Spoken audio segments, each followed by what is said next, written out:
Welcome to face classes.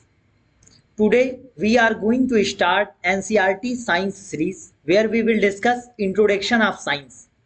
आज हम NCERT की साइंस सीरीज की पे बात करेंगे जहां हम विज्ञान की इंट्रोडक्शन और उसकी बारे में जानेंगे कि विज्ञान कहते किसे हैं, उसकी अलग अलग ब्रांचेस के बारे में पढ़ेंगे. Now let's start. साइंस. सबसे पहले हम देखेंगे कि साइंस यानी जिसे हम हिंदी में विज्ञान कहते हैं, साइंस होता क्या है. तो कहेंगे a system of knowledge about the physical, chemical and biological universe and the things that occur in it is called science.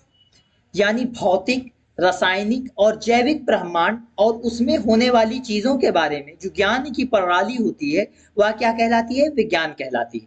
अब हम देखेंगे ऑब्जेक्टिव ऑफ द साइंस क्या क्या है, यानी विज्ञान का मोटिव क्या क्या है, क्या क्या है, विज्ञान की आवश्यकता क्यों है, उसका मोटिव क्या है. ऑब्जेक्टिव ऑफ साइंस यानी कि विज्ञान का उद्देश्य, हम उसके बारे में देखेंगे. It is an objective observation. यह क्या है बेटा? एक ऑब्जेक्टिव अवलोकन है. दैट एक्सप्लेन्स, जो व्याख्या करता है, the basic rules of nature, यानी कि प्रकृति के जो बुनियादी नियम है उनका अवलोकन के आधार पर व्याख्या करना साइंस कहलाता है या विज्ञान कहलाता है.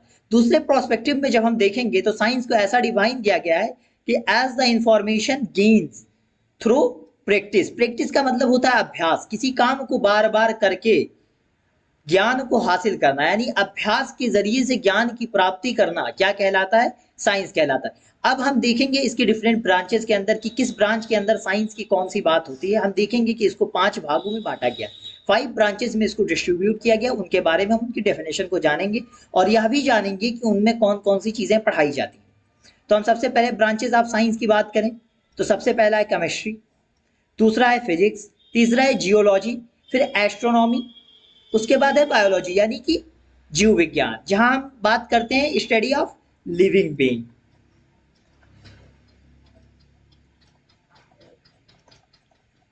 ये कहां होता है? बायोलॉजी के अंदर होता है. ठीक है, अब हम एक एक ब्रांचेस की डेफिनेशन को देखेंगे और देखेंगे कि उसके अंदर क्या क्या चीजें होती हैं. केमिस्ट्री, पहला है केमिस्ट्री यानी कि रसायन विज्ञान. ये क्या होता है? यानी कि रसायन, जैसा कि शब्द से ही लग रहा है कि इसके अंदर रासायनिक रिएक्शन या केमिकल रिएक्शंस की बात होगी. The discipline of study is concern with the characteristics, content, structure of chemical element. Chemical elements का मतलब रासायनिक तत्व. देयर एबिलिटी टू चेंज यानी उनके परिवर्तन होने की क्षमता.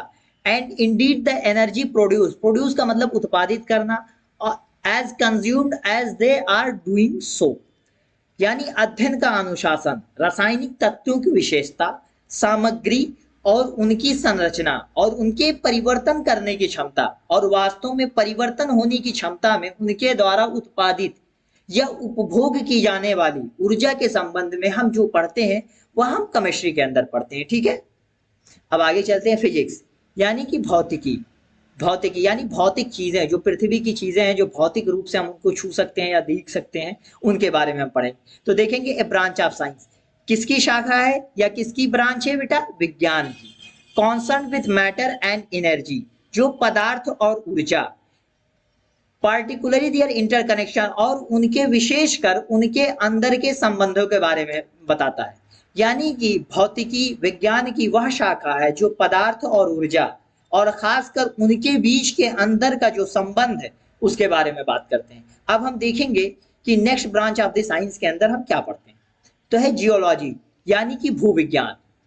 भूविज्ञान, भू का मतलब अर्थ या पृथ्वी, जमीन. अब हम देखेंगे the science that studies the physical structure यानी भौतिक संरचना, पृथ्वी की भौतिक संरचना, एंड कंपोजिशन ऑफ अर्थ और पृथ्वी के बनाने वाले तत्वों की संरचना, as well as its history और उनका इतिहास, and the activities that operate on it. वह विज्ञान जो पृथ्वी की भौतिक संरचना और संरचना के साथ साथ इसके इतिहास पर संचालित होने वाली गतिविधियों का अध्ययन करता है वह क्या कहलाता है? जियोलॉजी कहलाता है. ठीक है, क्लियर? आगे चले. अब देखेंगे एस्ट्रोनॉमी क्या होती है. एस्ट्रोनॉमी कहते किसे?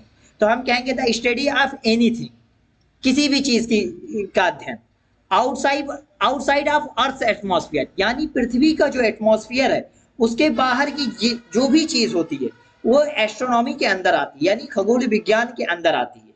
और ये किन किन चीजों को इंक्लूड करती है? दिस इंक्लूड्स थिंग्स, चीजों को विजिबल यानी दिखाई देती हैं, टू द नेकेड आइज, नंगी आंखों से, यानी वो चीजें जो हमें नंगी आंखों से दिखाई देती और पृथ्वी के एटमॉस्फेयर से बाहर है, जैसे कि सन यानी कि सूरज, चांद, ग्रह और स्टार्स।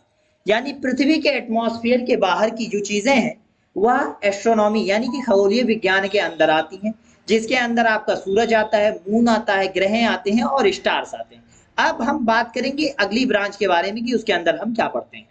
बायोलॉजी, जैसा कि मैं बता चुका हूं कि इसके अंदर हम लिविंग बीइंग्स के बारे में पढ़ते हैं, the study of living beings, यानी जो चीजें जिंदा हैं, जैसे कि इंसान, हम इंसानों के बारे में पढ़ते हैं, जानवरों के बारे में पढ़ते हैं या पेड़ पौधों के बारे में पढ़ते हैं। That's are living being which is separated into several specialist disciplines like morphology, यानी इनको भी उनके आकृति के आधार पर यानी आकृति विज्ञान के आधार पर अलग किया गया है। मेटाबॉलिज्म यानी chemical reaction, metabolism is the group of chemical reaction, यानी उनके क्षय अपचय की प्रक्रिया के आधार पर अलग किया गया है। एनाटॉमी उनके शरीर की संरचना के आधार पर, साइकोलॉजी उनके मनोविज्ञान के आधार पर, ओरिजिन उनके उत्पत्ति के आधार पर, एंड सर्कुलेशन और उनके परिसंचरण के आधार पर वर्गीकृत किया गया है।